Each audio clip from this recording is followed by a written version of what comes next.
bahwa Kak Ivan ini memulai karir dari nol benar-benar di dunia politik ini. Itu kalau boleh tahu ceritanya kayak gimana sih Kak Ivan? Dari SMP emang udah hobi organisasi ya. Pas kuliah aktif lagi di BEM, lalu akhirnya sampai memutuskan untuk bergabung dengan Nasdem yang awalnya Ormas Nasional Demokrat. Itu pula bergabungnya juga tidak karena kenal siapa gitu kan, dibawa siapa tidak. Saya datang ke sini, ambil formulir di Possatpam. Jadi Nasdem ini sebenarnya bisa dibilang partai anak muda. Bagi Nasdem, anak muda ini bukan hanya sebagai objek penderita gitu. Tapi memang selalu memberikan kesempatan untuk memberikan kesempatan, bahkan affirmative action. Kita boleh dong sebut juga Kak Ivan sebagai penyambung lidah Nasdem nih buat anak-anak muda ya kan? Benar.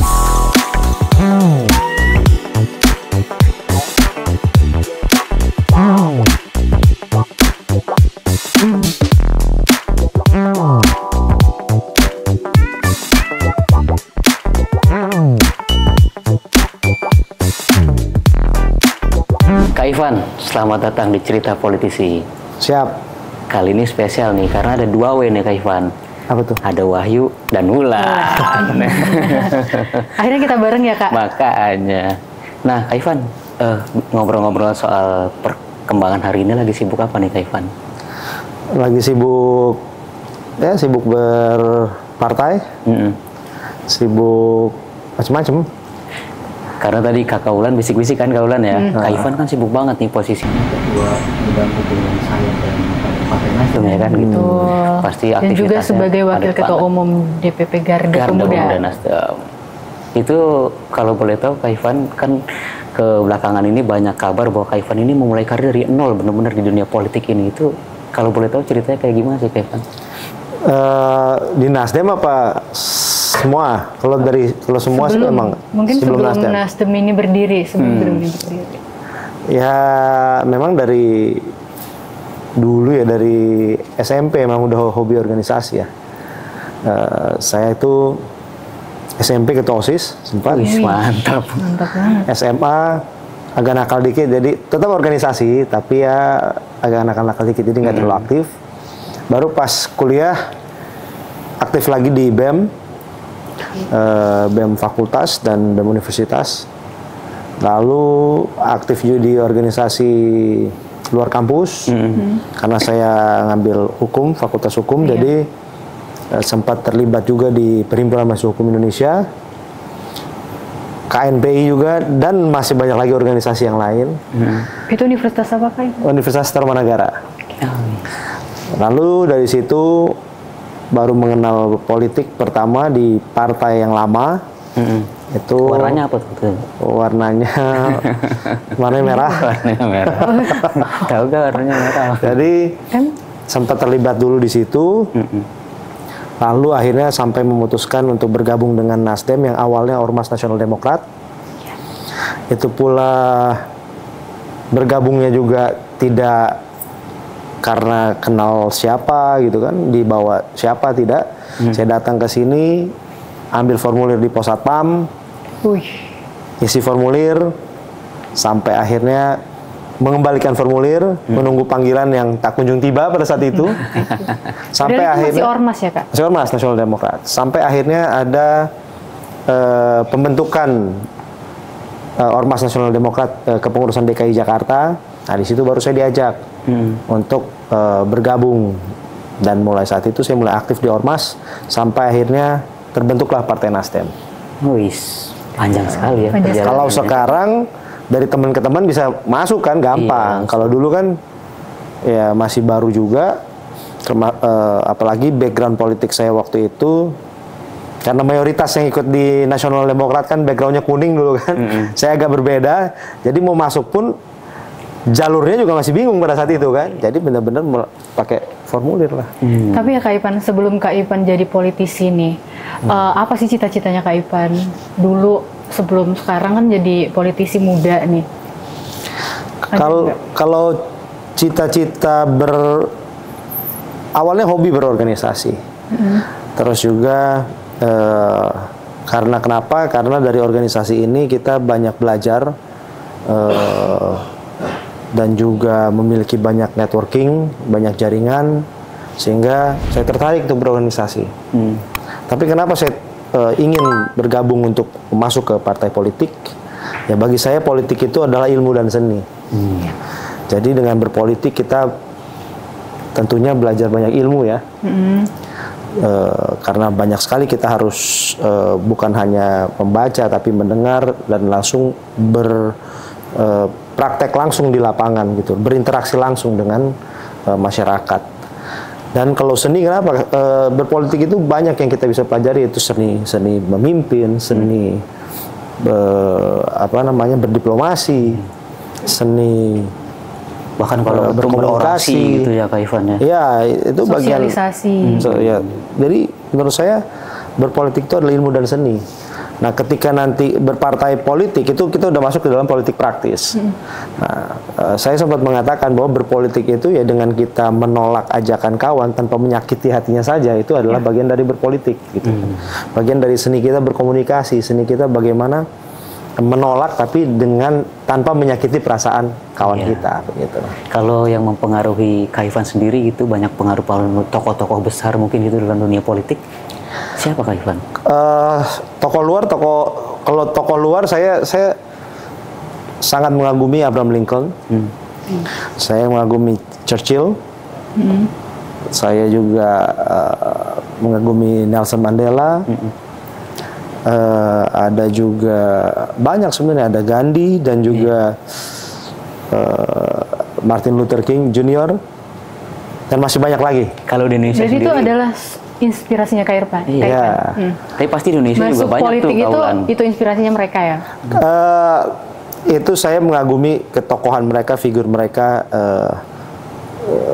Ya tentunya setiap figur itu punya kelebihan dan kekurangan, tapi banyak sekali yang saya lihat dari tokoh-tokoh dunia itu yang bisa kita ambil positifnya, pergerakan yang mereka buat dan berdampak pada dunia. Kalau untuk di dalam negeri, di Indonesia sendiri, saya sangat terinspirasi dengan Bung Karno dan Bung Hatta. Itu dua menurut saya adalah dynamic duo, kalau dulu ada Batman and Robin gitu kan. Ini menurut saya dua figur yang walaupun memiliki perbedaan pemikiran, tapi mereka bisa bersatu ketika bicara kepentingan bangsa dan negara. Gitu. Kita tahu bahwa Bung Karno dan Bung Hatta tidak selalu sejalan dalam memutuskan sesuatu. Gitu. Tapi ketika mereka sudah bicara kepentingan bangsa dan negara, mereka singkirkan perbedaan-perbedaan yang tidak perlu itu untuk sama-sama membangun bangsa dan negara. Dan masih banyak lagi di Indonesia, ya ada Syahrir. Dan masih banyak lagi lah. Kalau pemikiran Bung Karno sendiri nih, yang paling membuat Kak Ivan terlecut untuk terjun di dunia politik apa Kak? Bung Karno ini dulu ada, kalau kita baca bukunya ada yang Bung Karno sebagai penyambung lidah rakyat. Ya. Bagaimana seorang Bung Karno, kita tahu bahwa proses pendirian Republik ini kan panjang, bahkan sebelum Bung Karno pada saat ini kan. Tapi bagaimana seorang Bung Karno ini dengan gigih, walaupun kita tahu dibuang ke sana kemari, dilempar ke sana kemari gitu kan. Tapi sosok seorang Bung Karno yang gigih untuk memperjuangkan kemerdekaan bangsa ini itu luar biasa. Dari berbagai macam tekanan, tetapi tidak menyurutkan semangat seorang Bung Karno untuk memerdekakan Republik ini. Dan saat ini kita merasakan itu. Kak, sebagai Wakil Ketua Umum Garda, apa sih tantangan terbesar Kak Ivan untuk menarik, menggait anak-anak muda? Ada nggak? Jadi Nasdem ini sebenarnya bisa dibilang partai anak muda. Karena mayoritas mulai dari pengurus, baik di tingkat pusat maupun provinsi, kabupaten, kota, dan juga anggota dewan kita, baik di tingkat pusat maupun provinsi, kabupaten, kota, baik kepala daerah kita yang kita usung dan sekarang terpilih, banyak yang anak muda gitu. Itu menggambarkan bahwa Nasdem ini sebenarnya partai anak muda, walaupun masih banyak yang bukan tua, saya bilang senior gitu kan, masih banyak yang senior juga. Tetapi kombinasi antara senior dan junior ini yang membuat Nasdem ini hidup. Dan itu dia. Jadi bagi Nasdem, anak muda ini bukan hanya sebagai objek penderita gitu. Nasdem itu selalu memberikan kesempatan untuk anak muda. Betul, memberikan kesempatan, bahkan affirmative action, bagaimana kayak seperti kemarin pada saat pencalekan tidak dikasih nomor urut buntut gitu kan, tapi memang nomor-nomor strategis yang memang bukti bahwa Nasdem memberikan ruang, memberikan affirmative action bahwa bukan hanya pajangan saja, bahkan mereka ini diberikan kesempatan lebih untuk bisa berkreasi dan memenangkan kontestasi. Nah, tadi kan sempat juga disinggung soal Bung Karno nih sebagai penyambung lidah rakyat. Nah, kita boleh dong sebut juga Kak Ivan sebagai penyambung lidah Nasdem nih buat anak-anak muda ya kan? Bener. Itu ada PR tersendiri gak sih Kak? Atau tantangan atau beban? Ya, kalau dibandingkan dengan Bung Karno masih jauh ya. Walaupun Bung Karno itu bergerak menjadi aktivis itu ya memang dari masih muda. Aktivis-aktivis pejuang-pejuang pergerakan kemerdekaan kita pada saat itu masih muda semua. Kalau kita bicara Bung Karno, Syahrir, Bung Hatta, dan masih banyak lagi, itu mereka berjuang dari masih muda gitu. Jadi kalau kita mengambil flashback ke belakang seperti itu, Bung Karno, dan kita mengambil realitanya saat ini, menurut saya itu masih sangat kontekstual gitu. Bagaimana, tapi memang sekarang agak berbeda dalam situasinya gitu kan, di mana teknologi, modernisasi dan sebagainya. Tentunya pendekatannya berbeda.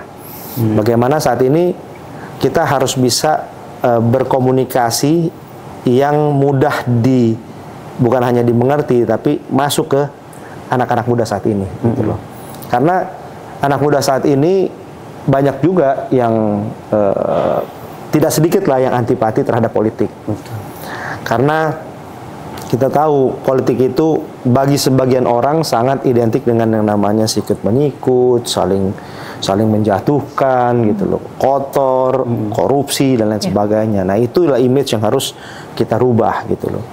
Nah, makanya menurut saya ini adalah suatu tantangan, khususnya Nasdem sebagai partai politik yang berisi banyak anak-anak muda. Jangan sampai ketika kita diberikan posisi, kita diberikan kewenangan, kita diberikan otoritas, tapi kita melakukan hal-hal yang seperti itu, yang justru negatif di mata publik, di mata anak-anak muda gitu. Dan pergerakan anak muda ini sebenarnya mulai muncul sejak bukan pergerakan anak muda, maksudnya banyak anak muda yang ikut ambil bagian di dalam partai politik. Itu pasca pemilu 2014. Itu terlihat sekali dulu sebelum 2014, khususnya pada saat saya awal-awal masuk partai yang lama gitu. Anak muda itu bergabung masih hanya masih nggak diberikan porsi yang banyak gitu kan. Hanya untuk mungkin lucu-lucuan aja gabung. Ketika ada acara suruh anak-anak muda kumpul gitu kan. Kalau dulu seperti itu. Kalau sekarang pasca 2014 anak muda ikut ambil bagian di dalam politik, di dalam bukan hanya di partai ya, tapi di kampanye-kampanye capres cawapres misalnya kan, relawan gitu. Mereka banyak terlibat. Itulah menurut saya satu hal yang cukup baik ya di Republik ini, di mana anak muda harus mulai aware, mulai sadar akan pentingnya suara mereka, peran serta mereka untuk menentukan siapa pemimpin kita ke depan. Kak, sebagai ketua hubungan sayap dan badan nih, kan banyak orang yang belum tahu apa itu sayap, apa badan, mungkin boleh nggak Kak Ivan jelasin? Jadi Nasdem ini punya salah satu bidang yang namanya hubungan antar organisasi sayap dan organisasi badan partai. Kita ini saat ini punya 6 sayap dan 3 badan. Jadi ya tentunya filosofinya sayap itu untuk bisa menerbangkan induknya, badannya gitu kan. Jadi kalau bisa sayapnya semakin lebar semakin bagus gitu kan. Jadi Nasdem ini punya sayap antara lain Garda Pemuda, Garda Wanita, Liga Mahasiswa, Petani, Gemuruh. Oh, dan yang paling baru Prokes. Itu sayap. Jadi berdasarkan preferensi mereka, minat mereka, bidang-bidang tertentu yang sesuai dengan passion mereka begitu kan. Nah, badan kita ada Badan Advokasi Hukum itu Bahu, ada Badan Budaya, ada Badan Rescue. Jadi berarti ada 6 sayap, 3 badan ya? 3 badan. Jadi fungsinya mereka memiliki fungsi masing-masing ya, tentunya untuk bisa menjaring sesuai dengan bidangnya, untuk bisa menarik sebanyak-banyaknya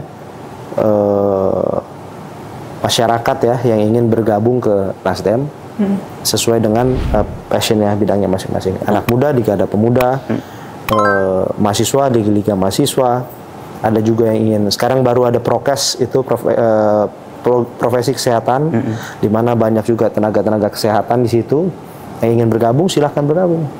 Gitu. Yang penting Nasdem ini menunjukkan bahwa terbuka bagi siapapun yang ingin bergabung di dalam. Gitu. Nah tadi kan disebutin tuh anak-anak muda cocok nih di Garda Pemuda untuk bergabung. Nah itu sebenarnya anak-anak muda sendiri bisa berbuat apa gitu Kak kalau ketika bergabung di Garda Pemuda Nasdem itu Kak? Ya, pertanyaannya menarik karena banyak partai yang mengajak anak muda tapi ketika bergabung nggak tahu mau diapain gitu kan. Nah nanti digunakan kembali setelah mau pemilu gitu kan. Tapi Nasdem memberikan kesempatan bagi anak muda di sini, selain kita tentunya menjaring untuk mereka bergabung, tapi memberikan ruang mereka untuk berkreasi gitu kan. Kita tahu ya yang terbaru ini baru di launching yang namanya program remaja bernegara, remaja bernegara. Nah ini bagian dari program Nasdem yang menunjukkan kepedulian kepada anak-anak muda khususnya gitu kan.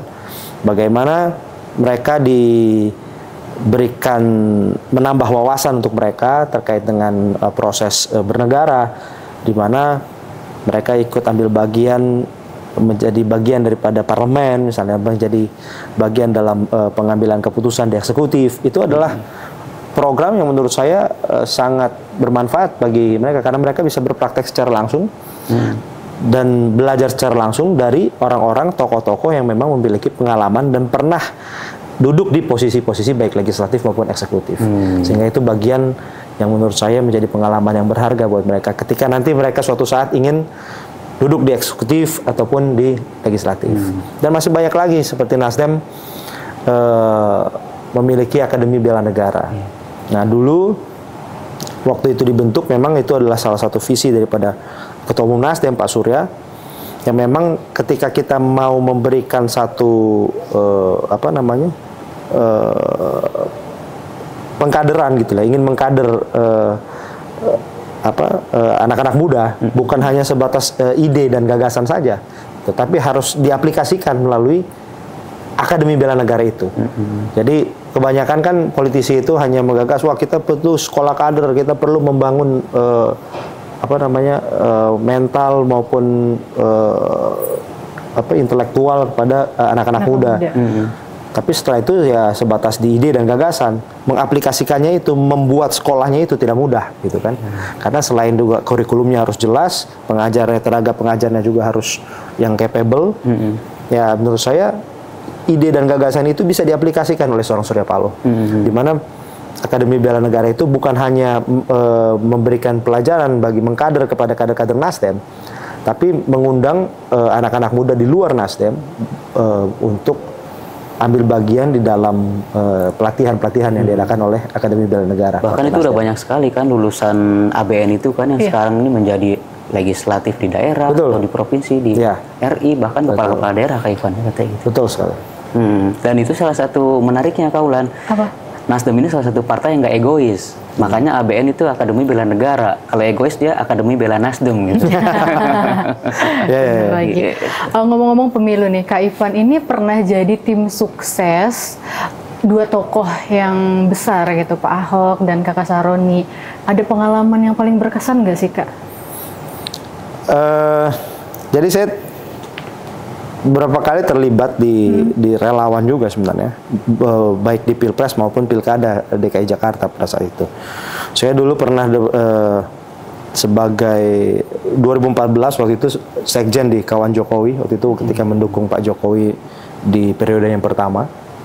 Dan juga waktu itu ada Pak Ahok sebagai gubernur ya? Calon gubernur pada saat itu. Saya terlibat sebagai koordinator muda-mudi Ahok pada saat itu. Dan kalau tadi bareng Kakak Saroni mungkin ketika maju di KNPI ya, Komite Nasional Pemuda Indonesia pada saat itu. Jadi semuanya punya pengalaman yang berbeda-beda ya, pengalaman yang menarik. Tapi poinnya di situ adalah bagaimana saya ingin sekali mengajak, karena gerakan relawan itu mayoritas isinya anak muda. Bagaimana memberikan kesadaran politik bagi anak-anak muda khususnya untuk mereka ambil bagian di dalam proses ini, kontestasi pilpres maupun pilkada. Karena siapapun yang nanti akan mereka pilih itu adalah perpanjangan dari kebutuhan mereka, keinginan mereka yang memang ia harapkan apabila calonnya terpilih itu bisa terrealisasi gitu. Jadi anak muda itu harus mulai memikirkan bukan hanya egois untuk dirinya dia sendiri, karena dia juga harus berpikir bahwa ya ini yang saya katakan tadi, kebijakan politik ini pasti akan berpengaruh kepada seluruh masyarakat. Gitu. Jadi siapapun dia, dari level manapun dia, latar belakang apapun dia, baik muda maupun tua, gitu kan. Nah itu anak muda harus berpikir, ketika dia salah memilih, ataupun dia golput dan tidak memilih, dia adalah bagian daripada kalau misalnya nanti pemimpin yang dipilih ternyata salah, kebijakannya berdampak tidak baik kepada masyarakat, justru lapangan kerja susah, untuk kesehatan, untuk bayar rumah sakit itu mahal, dan juga pendidikan justru bayar mahal, gitu. Nah itu akan berdampak pada mereka, gitu. Jadi mereka bertanggung jawab untuk memilih calon yang menurut mereka yang terbaik, gitu. Jadi jangan sampai nanti ketika sudah terpilih lalu kebijakannya tidak sesuai dengan keinginan mereka mengeluh, gitu kan. Jadi ini adalah kesadaran berpolitik buat anak muda bahwa mereka harus ikut ambil bagian, berpartisipasi menentukan masa depan bangsa ini dan masa depan baik mereka maupun nanti suatu saat anak cucu mereka. Nah kalau buat Kak Ivan sendiri nih, baik dari sisi usia dan juga face-nya kan masih sangat muda juga, dari awal juga sangat terjun muda-mudi segala macam, memang dari dulu muda terus sampai sekarang kan. Harus berjiwa muda terus. Nah, pengalamannya udah banyak banget ya. Tapi ada yang aku penasaran nih Kak Ulan. Sebenarnya anak muda itu cukup untuk dia memberikan hak politiknya saja, atau dia juga memang perlu terlibat secara jangka panjang gitu di politik? Karena kan bagi anak muda, masih muda gitu, nanti kita kehilangan masa muda kan. Apalagi gitu, khususnya mungkin anak-anak Gen Z nih Kak Ivan, mereka kan banyak banget yang masih kurang melek politik ini. Gimana caranya mengajak anak-anak muda ini supaya mau terjun di dunia politik, khususnya di Nasdem? Ya jadi kalau memang anak muda takut kehilangan masa mudanya, ya makanya bergabung dengan Nasdem. Gitu kan? Karena bergabung dengan Nasdem ini berpolitik tapi tanpa kehilangan masa muda. Luar biasa. Karena begini, orang ya dulu tuh sebenarnya beranggapan bahwa berpolitik itu hanya milik orang tua gitu kan. Tapi sekarang kan udah berbeda, zamannya sudah berbeda gitu. Sekarang banyak anak-anak muda yang bergabung ke partai politik. Nah, tapi kan tergantung partai politiknya. Selain dia bisa mengakomodir, ya kalau kita datang ke partai kerjanya rapat mulus juga pusing pasti, capek juga gitu kan. Gitu rapatnya dari pagi sampai malam pula kan. Siapa yang nggak jenuh, apalagi anak muda kan.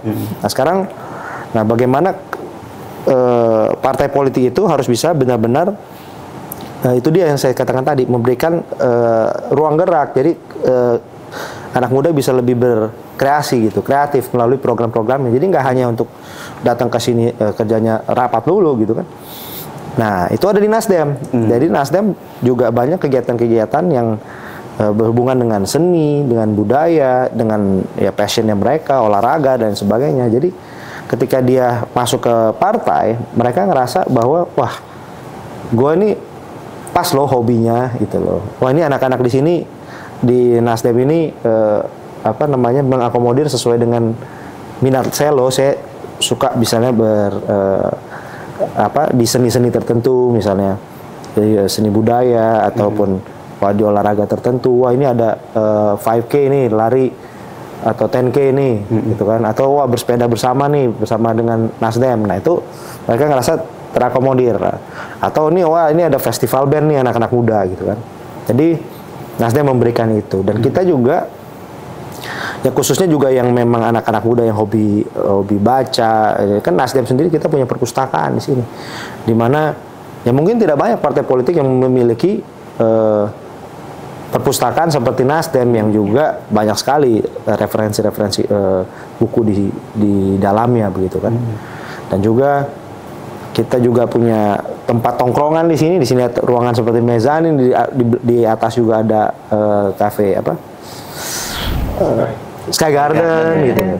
Bisa nongkrong di situ, ngobrol, ngopi-ngopi, ya kan? Ada bioskop juga kan? Ada bioskop. Popcornnya ada nggak? Jadi menurut saya ini gedung ini bisa digunakan, bisa juga nonton bersama apa segala, khususnya dengan apa yang menjadi kebutuhan anak-anak muda saat ini.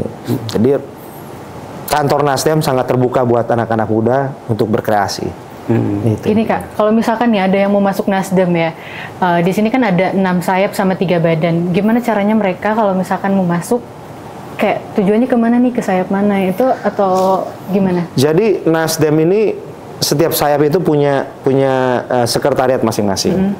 Nah tadi saya sampaikan kalau misalnya sesuai dengan passionnya, sesuai dengan minatnya, dia mau di mana, mau ke Garda Pemuda, di sini ada sekretariatnya. Bisa ketika datang di bawah juga minta dihubungkan ke sekretariat Garda Pemudanya. Kalau mau datang langsung, kalau tidak, semua dari sayap dan badan kita punya sosial media. Nah itu bisa komunikasi langsung via DM misalnya di Instagram, ataupun ada nomor kontaknya sekretariatnya, bisa melakukan komunikasi. Berarti harus sesuai keahliannya mungkin kayak gitu.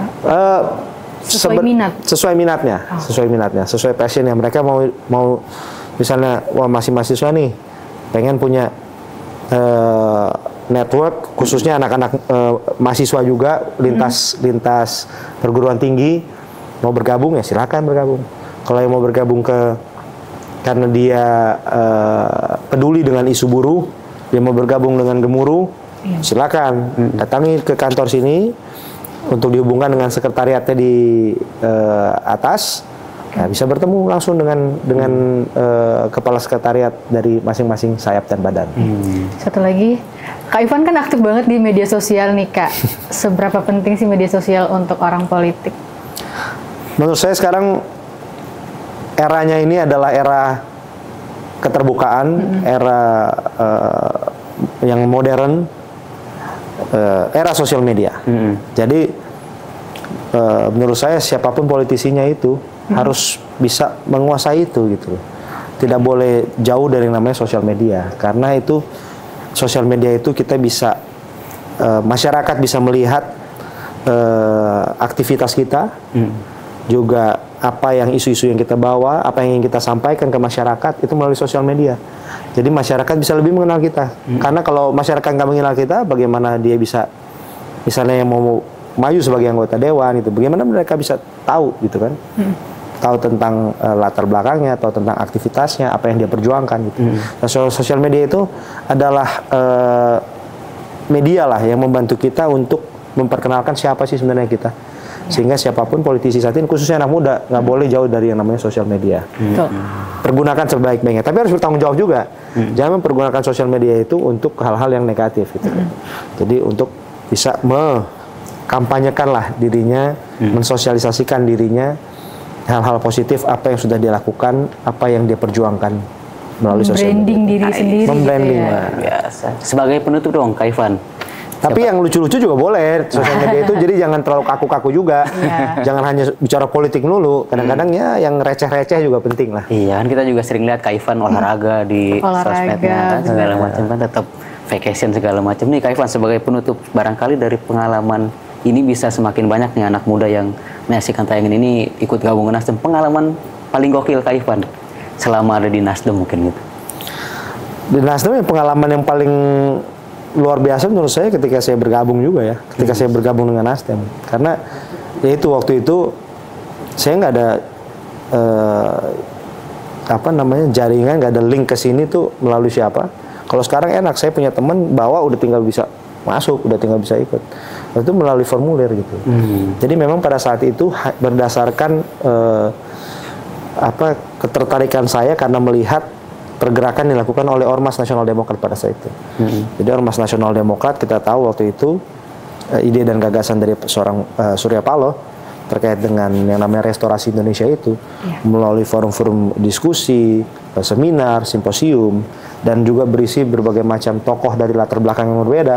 Kita tahu bahwa itu ada Bukoviva, ada Mas Budiman Sujatmiko, ada Pak Ahok sendiri di situ, ada Buya Syafi'i Ma'arif pada saat itu, termasuk Sri Sultan. Jadi selain tokoh-tokoh dan ide yang digagasan itu, yang ide dan gagasan yang dibawa oleh Ketua Umum Surya Paloh, yang Nasional Demokrat itu sangat terbuka pada saat itu, sehingga saya tertarik untuk bergabung pada saat itu. Nah, karena jalurnya nggak ada, saya datanglah ke pos satpam, saya isilah formulir itu, gitu loh. Jadi menurut saya itu menarik, karena saya selama masuk organisasi itu satu-satunya saya isi formulir untuk masuk ke dalam partai politik.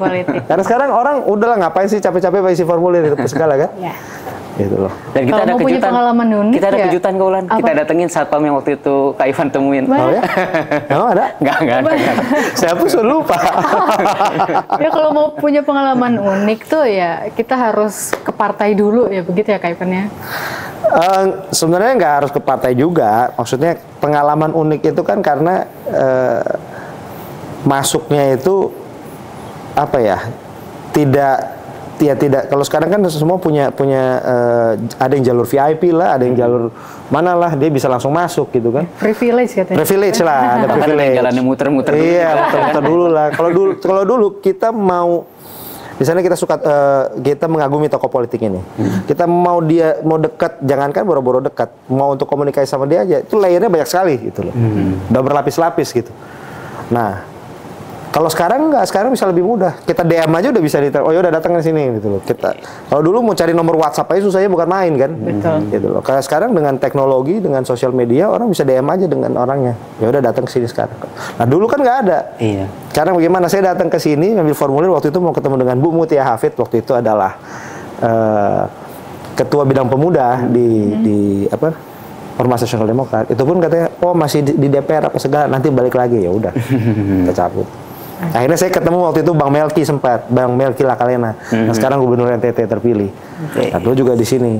Nah, Bang Melki lah yang ngajak saya untuk aktif di dalam organisasi kepemudaan. Waktu itu dibentuklah yang namanya Garda Pemuda Nasdem. Pemuda Nasdem, luar biasa. Thanks berat Kak Ivan atas Thank you, banyak Kak Ivan, insight atas banget. Sama-sama. Kita ya Kak Ulan terutama ya. Jadi guys, jangan lupa saksikan, like and comment and subscribe Cerita Politisi. Thank you Kak Ivan. Sama-sama. Thank you. Makasih Kak Ivan. Thank you.